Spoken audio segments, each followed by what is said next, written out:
You are listening to C-Suite Perspectives, a podcast by the Conference Board. Welcome to C-Suite Perspectives, a signature series by the Conference Board. I'm Steve Odland, the CEO of the Conference Board and the host of this podcast series. In today's discussion, we're going to talk about corporate responsibility and specifically how AT&T has built up its own portfolio. Joining me today is Charlene Lake, the Chief Sustainability Officer at AT&T. Charlene, welcome. Well, thank you, Steve. It's great to be with you. AT&T's been a long-time supporter of the Conference Board, so we certainly appreciate how valuable you are to us and the rest of the corporate America. Well, and AT&T's been part of corporate America and America for a very long time, so thank you for all that you do. And you've been a leader in sustainability and corporate responsibility, but you've been doing this, Charlene, for a long time. You were an expert at it. Tell us a little bit about your background and experience first. Well, I am honored. I'm honored and privileged to be able to lead AT&T's corporate responsibility work. My journey actually started in a far different place. I started in journalism as a reporter years and years ago, but from there, I jumped ship to the corporate world. I joined the corporate telecommunications industry, working in areas of communications and marketing, advertising, public affairs, before launching the official corporate responsibility function at AT&T in 2007. I call it all a really terrific journey, but I will say that I'm in a discipline now that's as dynamic, ever-changing, but also complicated, sometimes frustrating. But it's also the most rewarding career experience I've ever had. So I'm very honored to be doing this. And you've been at AT&T for nearly 4 decades, so you've seen just an incredible sea change over those years. Yeah, thank you for explaining to everyone how long I've been around. Well, yeah, it makes you at least 40, right? Yes, well, 40-ish, I'd say. Sure. No, but over that period of time, corporate responsibility, sustainability, it's all evolved, hasn't it? Oh, it has evolved tremendously. You can track the roots back well beyond 40 years. But what we're seeing today is such a maturation of the industry, and a good maturation that I believe is eventually going to deliver even more and more impact. But yes, it's changed far away from what probably used to be just giving money away and trying to do good in the community. And so what does corporate responsibility mean at AT&T today? So what it means for us is that we look at our assets, we look at our resources, and we look at the very core of our business. And through that lens, we see things beyond our walls of our company that we can apply our resources and assets to bring benefit. So it's very specifically designed to bring value to the company and value to society. Yeah, and this is important because I think we've talked a lot about this at the Conference Board and written on it, but we have evolved from really a mono constituency to a multiple constituency world. It's not only just producing for shareholders as public companies, but we have to take care of our customers, our employees, our owners, the environment, our communities, and all of those components are really important. And so it's a balance of all of that, isn't it? Yeah, you're making a really good point, Steve. And it's maybe part of what stirred up some of the controversy in the environment today, because it's not an either or, and it's not all things equal.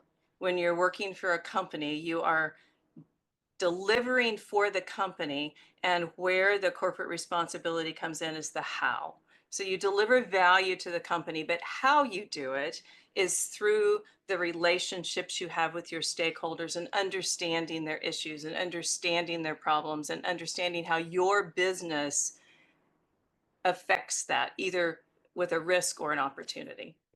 Yeah, and corporate responsibility means something different to everybody, but it means contributing to your communities. It means guiding the businesses to do the right things, to make sure that you're taking care of your customers, but also responsible to those communities in which you operate. It's really all that multifaceted look that we talked about, and you oversee that for a giant corporation.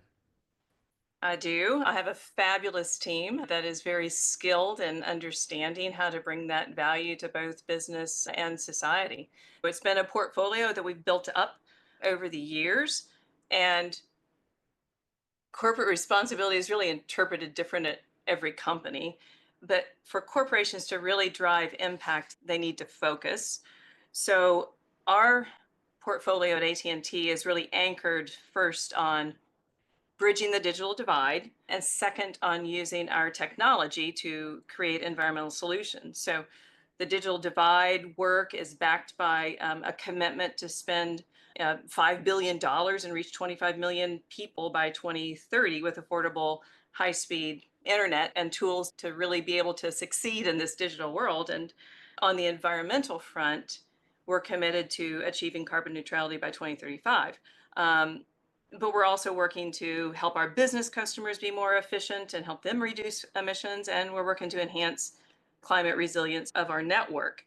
So that's how we are approaching our portfolio. It's, as I said, very broad, but if you're going to make impact and drive change, you really have to have a focus. Well, and what is really important, I think, about what you're saying is that it's not just this one-off thing that goes and happens in the corner of the company. Oh, let's give out donations or something. It's really core to your strategy. It's integrated with your core business model, with your customers, with the communities in which they live and operate. So it's all intertwined like a fabric here, and that is really the ultimate way, the right way to do corporate responsibility. Yes, that's very well said, Steve. It's nuanced, but it is a fabric. It all works together. Just the initiatives to provide support to communities, that's not done just for the benefit of the communities. Every business wants to operate in a healthy community. And if our communities are not healthy, and if the residents and our neighbors don't have the economic viability to buy your products, then it hurts us as a company. So we are interdependent, and recognizing that and building your programs with that in mind is what will make it successful. There has been some pushback recently on corporate responsibility. Some call it ESG. That has been, I think, a little bit misunderstood. It's been mostly in the investor community where some companies have pushed corporate responsibility measures over everything else or solely. And what we've talked about is balancing the needs of multiple stakeholders, which is the way AT&T does it, the way you lead this area. So the pushback is on those companies that don't deal with the multiple stakeholders in a balanced way, but we're solely focused on this one dimension. I don't hear anybody out there saying, oh, we shouldn't do corporate responsibility or it's bad. It's just a matter of doing it in the right balance, which has been your focus. Steve, you have hit on the topic of the day. Corporations, no doubt, we are caught in the middle of this polarized environment. That said, as frustrating as it might be, I really believe there's a healthy byproduct of what we're seeing right now. If a company's corporate responsibility work emanates from the core of their business and is part of their business strategy, then it's bringing value to the company. And when you can prove that benefit to the business and drive your programs with financial responsibility in mind, that's when you can be unapologetic about your goals and your ambitions and all of your actions. Now, if it's not delivering business value, then that's when you're ripe for criticism, especially in today's environment. So I really think that what this period of time is going to do is going to force companies that are not already operating with that philosophy to really mature their approach and their programs and become disciplined. It's what we have always tried to do at AT&T from the very start. Our work to bridge the digital divide is really a manifestation of our very company purpose. Our emissions work is driving down consumption and expenses and building deeper relationships with our customers. And our resiliency work for our network it's a business imperative. Now, we provide all of that data we use to make our network resilient to the public, but we have to start at the intersection of business objectives and society needs, not on some side road of business irrelevance. Yeah, and all of this balance requires consistency of strategy across the organization. And even though you lead an area with a hat that says corporate responsibility, you really have to, shepherd your C-suite colleagues into all pulling on the same oar in the same direction, making sure there's alignment so that all of the constituencies are touched, and this is all integral to your strategy. So customers, employees, owners, meaning the investment community, all have might have different executives in charge necessarily of each one, but you have to be consistent in all of this, which is why this integration of strategy across the business, the way you've articulated it, is so different and so important. Yes, it is across the business, but it's also vertical too. When we started this function back in 2007, we made it a board accountability. And so it reports to the board, and many large companies are approaching it this way.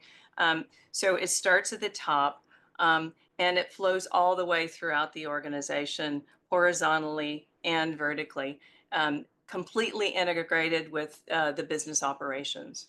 And you have to have conversations with each groups of stakeholders to make sure that your work is aligning to their needs and that they understand what you are doing and all align. How do you orchestrate that within the organization?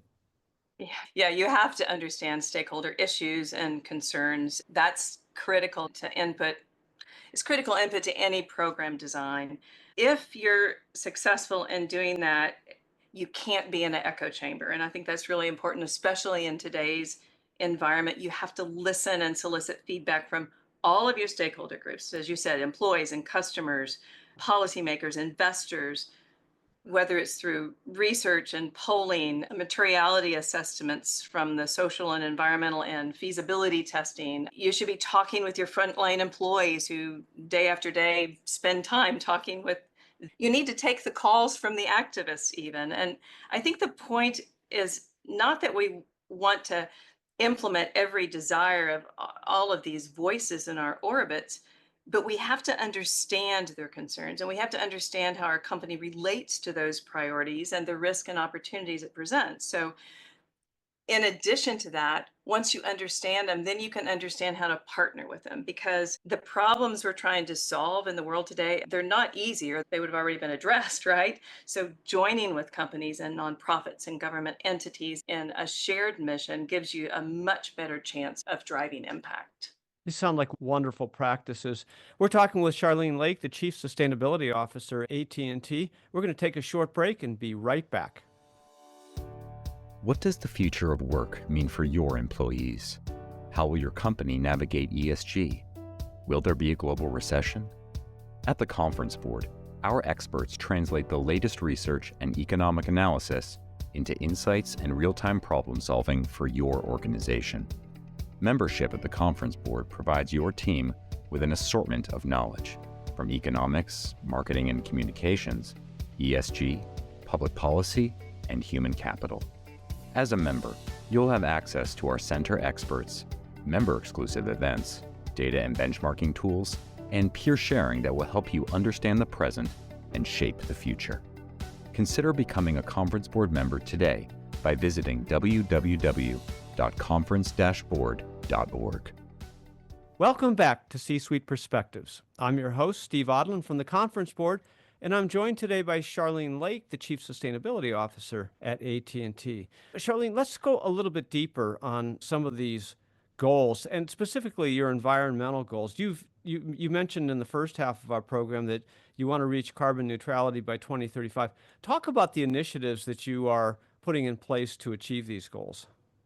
Great. Thanks, Steve. We do have that goal to be carbon neutral by 2035. We also are working toward an interim goal to reduce scope 1 and 2 emissions 63% by 2030. So what this includes is our fleet operations, where we're optimizing routes and transitioning toward more efficient vehicles, hybrids, electrics. We also are supporting renewable energy marketplace through virtual power purchase agreements, and we're now one of the largest corporate purchasers of renewable energy in the US. But fundamental to this goal is really focusing on the efficiency of the business. And we're implementing thousands of energy efficiency projects every single year. I'll give you an example of one real significant initiative, and that is replacing our copper network with fiber, which significantly reduces energy consumption. For example, when we transition a neighborhood from copper DSL to 1 gigabyte fiber, we reduce our energy consumption in that neighborhood by 70%. And that's all while, of course, providing the customer speeds that are like 166 times faster than faster than copper. So that's a win, right? It's a win for our customers, it's a win for us, it's a win for the environment. And that's the beauty of that efficiency approach, that it's going to help us get to our goal. You also have a goal that's called the gigaton goal. I love the name. Talk about that. Well, maybe I should start by saying that for listeners who don't have gigaton as part of their vocabulary on a daily basis, a gigaton is 1 billion metric tons. It's the equivalent to the weight of 200 million elephants. So there's a nice visual for you. Or importantly, or more relevant, it's equivalent to the global greenhouse gas emissions from 1.6 billion flights from LA to New York. So AT&T's goal is to reduce 1 gigaton of our collective business customers' emissions by 2035 through the use of our connectivity solutions. So we've identified 30 smart climate solutions, and we worked with Carbon Trust to establish credible, verifiable carbon reduction factors for each one of these solutions. So we've already reduced nearly 190 million metric tons of CO2 equivalent. And let me give you an example of one of those applications. So Traxon, which is a high-tech developer that's focused on safety and efficiency in the heavy-duty trucking industry, we work with Traxon to apply our connectivity to its AI adaptive cruise control. And that cruise control collects and uses like topography and traffic and congestion data. So that connected solution then helps the drivers operate the vehicle engine and the transmission with 10% increased efficiency. So providing our business customers connectivity with these solutions, along with credible reduction data, helps our customers reach their own energy goals as well as their emissions goals. And you know that the majority of large customers and majority of the Fortune 500 has actually set some type of emissions goal. Yeah, so it's 1 gigaton of CO2 that you're attempting to eliminate, but you're well on your way. So it's really a great goal and saves money. So it's not just for the benefit of one of the many stakeholders. It's really for the benefit of all, which is, you said a win, but there's got to be more wins in there than that. It's brilliant. You also mentioned climate resilience, and you hear this a lot, particularly with the climate change and the veracity of some of these weather events. Why is resilience important, and what does it mean for AT&T? We do hear about resilience. It seems like we hear so much more about emissions reduction, which is important, but both have to be addressed, right? So our world is changing, our climate is changing.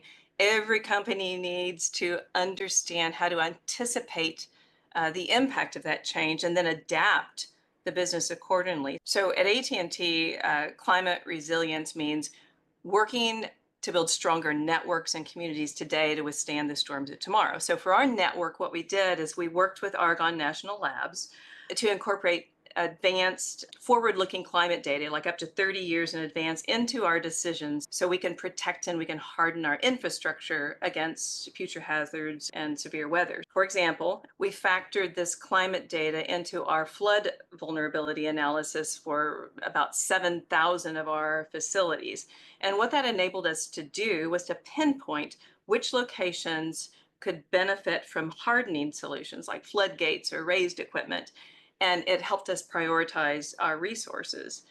Now, there's another side to this coin. It's important to understand when it comes to resilience that none of us can be resilient in a vacuum, right? So in times of disaster, it is so evident that companies are interdependent with their communities. So our technicians are at disaster sites ensuring connectivity, but we also need the resilience of the community's infrastructure, the transportation networks, the power grids, the first responders. And that interdependency is why we make this climate data free to the public. And we do it through a couple of different avenues. But we want people to take the data, we want them to understand the data and then build their own resiliency plans so we as a community and a society can be more resilient to these disasters. You also engage in a lot of social and community kinds of events as part of corporate responsibility. Talk a little bit about that. You can't have a sustainable business without understanding the risk and opportunities of social issues. I think a lot of people define sustainability only as environment, but it really is environment and social issues. And for us, that issue is connectivity. It's a key to almost every door of opportunity now, but sadly, millions of Americans still don't have access to high-speed internet or can't afford it or don't know how to use it. So this is what we call the digital divide. So connecting people to a better life, to more opportunity, that is our company's purpose. And that's why we've made this commitment to reach 25 million people and spend $5 billion this decade to unlock those opportunities. We do this by focusing on three areas. We want to extend our networks, bringing that high speed internet through fiber networks to more people. We also are focused on affordability. So, how do we lower the cost barriers and advocate for sound policies that help support consumers in their ability to afford connectivity? And the third is adoption, because what's interesting is that even if someone has access to a network and knowledge about low cost options, many don't pursue access. And this is probably the most complicated barrier. They may not have the skills to use the internet. They may be fearful. They may have concerns about security. They may not have a computer. So we have community programs that address all of those angles to help people get over that barrier of signing up for the internet. So connectivity is a social determinant of education, of income, of health. It just creates a world of opportunities. So that is our company's purpose, and it is the way we are addressing the social aspect in society. Yeah, and when these efforts first started many decades ago, it companies just did it because they felt it was the right thing to do. I think the most advanced companies, and AT&T is right there at the top, are really measuring the results of their programs in order to articulate value across all their groups. How do you do that? Yeah, this is a great question because companies frequently do find it a lot harder to track the impact of social programs than they do environmental programs. As I've said before, we require our initiatives to deliver impact to both the company and society, and we prove that out on both sides. We're, of course, tracking the spend on $5 billion and the reach to 25 million people, and that tracking isn't terribly complicated. But what's important is we want to understand the impact, not just the output, whether we're truly driving change. So we hear stories every single day that tell us uh, whether it's a student who no longer has to do homework in a retail parking lot or a young man who uses the internet to explore opportunities and turns his life around. But we have to back those stories up with data. And we're working with third party researchers to evaluate the reach and effectiveness of our work. The research relies on what's called a social return on investment methodology. And that helps us understand the short term and the long term value that's created through our digital investments. When we spend a dollar, what does it bring to the economy? So that's a study that we'll complete soon. We've done it before on previous programs, but it's going to help us understand how effective we are in supporting economic mobility and reducing what we call digital poverty. Of course, that's half of the measurement because our programs are also supporting the company. So whether it's a product, a policy, a network expansion to underserved areas, or these community programs, they innately deliver shareholder value by attracting and retaining customers. And that's important to our metrics today, our quarterly earnings. But connectivity improves a household's economic strength. And so the work is contributing to the long term sustainability of the business as well. Right. And you talked a little bit earlier about some of the technologies that are behind the efforts. Were there any others that you didn't get a chance to talk about? Well, Specific advancements or tools that you're excited about? yeah, I don't think you can have a discussion today about tools or innovation or technology without talking about AI and automation.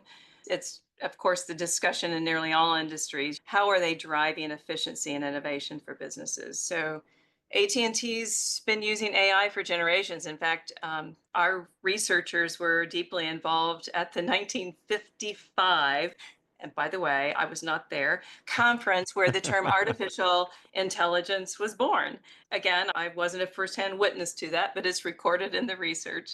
But in the corporate responsibility field, it's being used to optimize operations for energy consumption and supply chain management and waste reduction. Being able to monitor energy usage in real time and forecast potential issues before they occur, that is a game changer. Now, specifically for AT&T's corporate responsibility work, we have a data scientist on our corporate responsibility staff whose entire job is dedicated to data consumption and analysis. And then AI is a powerful tool to process that data.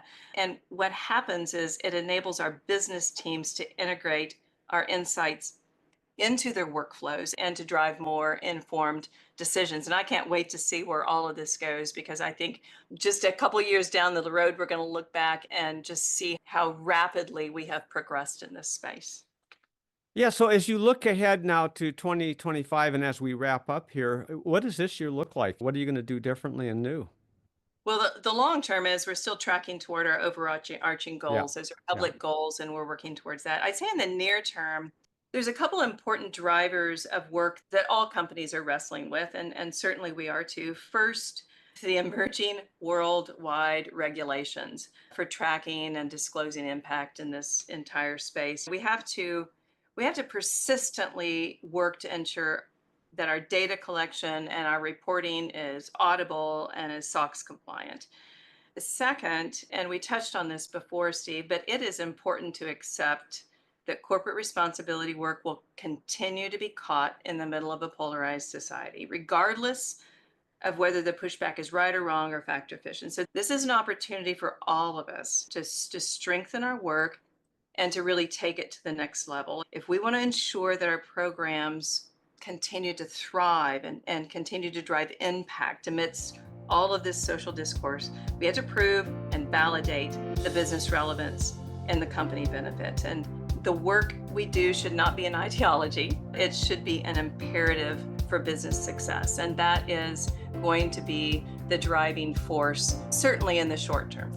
Charlene Lake, Chief Sustainability Officer at AT&T. It's been a pleasure talking to you today. Thanks for being with us.